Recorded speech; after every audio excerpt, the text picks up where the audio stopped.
The Naeem point specifically is an interesting one. So I met Naeem about 3 weeks after I met Khader. He started kind of introducing me to the boys and the rest of his friends. The first time we met, Naeem told me, "There's no way I'm going to talk about my sexuality on camera. I'm not going to do it." And I said, "Okay. Like, who am I to come and convince you?" I'm not even sure. I think he was bisexual at that point. I'm not entirely sure he identified as homosexual. But we left that aside. We didn't make that the focus of our interaction, of our friendship. I wanted to know who he was, and if about the things that he was willing to talk about on camera. Great.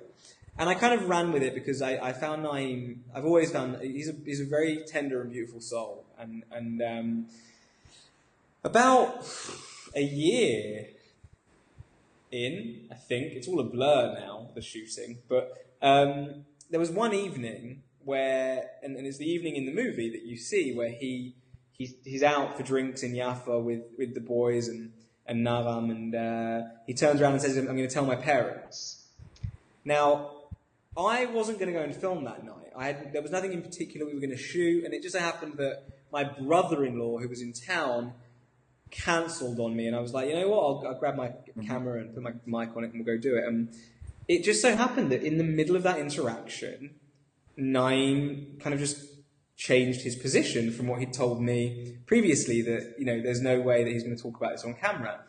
And when we cut, and I kind of spoke to him afterwards, I said, you're aware that you haven't just got too used to me being around, right? Like, you get what you just did. And he said, yeah, I did it, and I did it intentionally. And I said, okay, great, let's see how things go. And then we spoke in the next few days, and I said, do you want me to be there? And do you want this to be a part of the story that you're telling within the film? And he said yes, he did. And it was an incredible few days of being there for him as a friend, and also as a filmmaker, to have that access and intimacy to someone's major life choice was quite incredible. And so that was the twist with Naeem.